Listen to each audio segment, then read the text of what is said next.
ಆತ್ಮೀಯ ಸ್ನೇಹಿತರೆ, ತಮ್ಮದೇ ಆದ ಯೂಟ್ಯೂಬ್ ಚಾನಲ್ KSB ಸ್ಟಡಿ ಸರ್ಕಲ್ಗೆ ಸ್ವಾಗತ. ಇವತ್ತು 6ನೇ ತರಗತಿ ಸಮಾಜ ವಿಜ್ಞಾನ ಭಾಗ 1 ಅಧ್ಯಾಯ 2 ಭಾರತ ನಮ್ಮ ಹೆಮ್ಮೆ. ಈ ಅಧ್ಯಾಯದ ಪ್ರಶ್ನೋತ್ತರಗಳ ವಿಡಿಯೋ ಇದು ಆಗಿರ್ತದೆ. ನೋಡೋಣ. ಮುಖ್ಯ ಪ್ರಶ್ನೆ 1, ಖಾಲಿ ಬಿಟ್ಟ ಸ್ಥಳಗಳನ್ನು ಸೂಕ್ತ ಪದದಿಂದ ಭರ್ತಿ ಮಾಡಿ. ಮೊದಲೇ ಪ್ರಶ್ನೆ ನೋಡುವ. ಗಣಿತಕ್ಕೆ ಭಾರತೀಯರ ಅನನ್ಯ ಕೊಡುಗೆ ಡ್ಯಾಶ್. ಇದಕ್ಕೆ ಅನನ್ಯ ಕೊಡುಗೆ ಯಾವುದಂದ್ರೆ 0.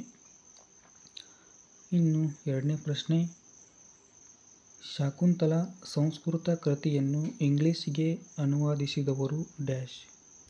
ಇದಕ್ಕೆ ಉತ್ತರ ಏನಂತಂದ್ರೆ ವಿಲಿಯಂ ಜೋನ್ಸ್ ರವರು ಏನು ಮಾಡ್ತಾರೆ ಅಂತಂದ್ರೆ ಇಂಗ್ಲಿಷ್ಗೆ ಅನುವಾದಿಸ್ತಾರೆ. ಮೂರನೇ ಪ್ರಶ್ನೆ, ಕಾಂಬೋಡಿಯಾದ ಡ್ಯಾಶ್ ಎಂಬಲ್ಲಿ ಭವ್ಯ ಹಿಂದೂ ದೇವಾಲಯವಿದೆ. ಯಾವುದಪ್ಪ ಅಂತಂದ್ರೆ ಎಲ್ಲಿದೆ ಅಂತಂದ್ರೆ ಅಂಕೋರ್ ವಾಟ್ನಲ್ಲಿ ಏನಂತಂದ್ರೆ ಭವ್ಯವಾದ ಹಿಂದೂ ದೇವಾಲಯ ಇದೆ. ಮುಖ್ಯ ಪ್ರಶ್ನೆ 2, ಕೆಳಗಿನ ಪ್ರಶ್ನೆಗಳಿಗೆ ಉತ್ತರ ಬರೆಯಿರಿ. ಅದರಲ್ಲಿ ಮೊದಲೇ ಪ್ರಶ್ನೆ, ಪುರಾಣಗಳಲ್ಲಿ ಭಾರತವನ್ನು ಏನೆಂದು ಕರೆದಿದ್ದಾರೆ. ಪುರಾಣಗಳಲ್ಲಿ ಭಾರತವನ್ನು ಏನಂತೇಳಿ ಕರೆದಾರೆ ಅಂತಂದ್ರೆ ಭರತಖಂಡ, ಭಾರತ ವರ್ಷ ಅಂಥೇಳಿ ಏನು ಮಾಡಿರತ್ತಂದ್ರೆ ಇಲ್ಲಿ ಕರೆದಿರ್ತಕ್ಕಂಥದ್ದು. ಯಾವುದು? ಭರತಖಂಡ, ಭರತ ವರ್ಷ ಅಂಥೇಳಿ ಕರೆದಿದ್ದಾರೆ. ಇನ್ನು ಎರಡನೇ ಪ್ರಶ್ನೆ ಏನಂತಂದ್ರೆ ಗಣಿತ ಕ್ಷೇತ್ರಕ್ಕೆ ಭಾರತೀಯರ ಶ್ರೇಷ್ಠ ಕೊಡುಗೆ ಏನು. ಭಾರತೀಯರ ಶ್ರೇಷ್ಠ ಕೊಡುಗೆ ಏನಂತಂದ್ರೆ 0 ಆಗಿರ್ಬೋದು, ಅಂಕಿ ಅಂಶಗಳಾಗಿರ್ಬೋದು, ದಶಮಾಂಶ ಆಗಿರ್ಬೋದು, ಭಿನ್ನ ರಾಶಿ, ಬೀಜಗಣಿತ. ಇವೆಲ್ಲವೂ ಕೂಡ ಏನು ಮಾಡಿರುತ್ತಂದ್ರೆ ಭಾರತೀಯರು ಗಣಿತ ಕ್ಷೇತ್ರಕ್ಕೆ ನೀಡಿರ್ತಕ್ಕಂಥ ಕೊಡುಗೆಗಳು ಯಾವ್ಯಾವು? 0 ಆಗಿರ್ಬೋದು, ಅಂಕಿಗಳು, ದಶಮಾಂಶ, ಭಿನ್ನರಾಶಿ, ಬೀಜಗಣಿತ ಅಂತೇಳಿ. ಮೂರನೇ ಪ್ರಶ್ನೆ, ಆರ್ಯಭಟನ ಮಹತ್ವದ ಸಾಧನೆ ಯಾವುದು ಅಂತೇಳಿ ಪ್ರಶ್ನೆ ಇದೆ.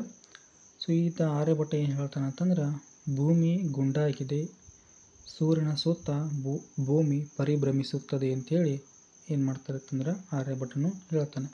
ಇದೇನಪ್ಪ ಅಂತಂದ್ರೆ ಆರ್ಯಭಟನ ಒಂದು ಮಹತ್ವದ ಸಾಧನೆ. ಇನ್ನು ನಾಲ್ಕನೇ ಪ್ರಶ್ನೆ ಇರ್ತಕ್ಕಂಥದ್ದು, ಜಗತ್ ಪ್ರಸಿದ್ಧ ಬೌದ್ಧ ದೇವಾಲಯ ಎಲ್ಲಿದೆ. ಎಲ್ಲಿದೆಪ್ಪ ಅಂತಂದ್ರೆ ಜಗತ್ ಪ್ರಸಿದ್ಧ ಬೌದ್ಧ ದೇವಾಲಯ ಜಾವಾದ ಬೋರ್ಬದೋರ್ನಲ್ಲಿ ಏನಪ್ಪ ಅಂತಂದ್ರೆ ಇಲ್ಲಿ ಜಗತ್ ಪ್ರಸಿದ್ಧ ಬೃಹತ್ ಬೌದ್ಧ ದೇವಾಲಯ ಇದೆ. ಇನ್ನು 5ನೇ ಪ್ರಶ್ನೆ, ಭಾರತೀಯ ಸಂಸ್ಕೃತಿಯು ಹಬ್ಬಿದ ಆಗ್ನೇಯ ಏಷ್ಯಾದ 3 ದೇಶಗಳು ಯಾವುವು ಅಂತಕ್ಕಂಥದ್ದು. ಇಲ್ಲಿ ಆ 3 ದೇಶಗಳು ಯಾವುವು ಅಂತಂದ್ರೆ ಶ್ರೀಲಂಕಾ, ಕಾಂಬೋಡಿಯಾ, ಜಾವಾ ಅಂತಕ್ಕಂಥ 3 ಏಷ್ಯಾದ ದೇಶಗಳೇನಪ್ಪ ಅಂತಂದ್ರೆ ಭಾರತೀಯ ಸಂಸ್ಕೃತಿ ಹಬ್ಬಿರ್ತಕ್ಕಂಥದ್ದು. ಇನ್ನು 6ನೇ ಪ್ರಶ್ನೆ, ಯಾವುದಾದರೂ 2 ಭಾರತೀಯ ಮೌಲ್ಯಗಳನ್ನು ತಿಳಿಸಿ. ಭಾರತೀಯ ಮೌಲ್ಯಗಳು ಯಾವ್ಯಾವುದಪ್ಪ ಅಂತಂದ್ರೆ ಆಚಾರ್ಯ ದೇವೋಭವ, ಎಲ್ಲ ಜನರು ಸುಖಿಗಳಾಗಲಿ, ಅಹಿಂಸೆ, ಸರ್ವಧರ್ಮ ಸಮಾನತೆ ಅಂತಕ್ಕಂಥ ಪ್ರಮುಖವಾಗಿರ್ತಕ್ಕಂಥ ಭಾರತೀಯ ಮೌಲ್ಯಗಳು ಇರ್ತಕ್ಕಂಥದ್ದು. ಇನ್ನು ಮುಖ್ಯ ಪ್ರಶ್ನೆ 3, ಗುಂಪಿನಲ್ಲಿ ಚರ್ಚಿಸಿ ಉತ್ತರವನ್ನು ಬರೀಬೇಕು. ಅದರಲ್ಲಿ ಮೊದಲೇ ಪ್ರಶ್ನೆ, ಸರ್ವಧರ್ಮ ಸಮಭಾವ ಮೌಲ್ಯವು ನಮ್ಮ ದೇಶದಲ್ಲಿ ಆಚರಣೆಯಲ್ಲಿದೆ.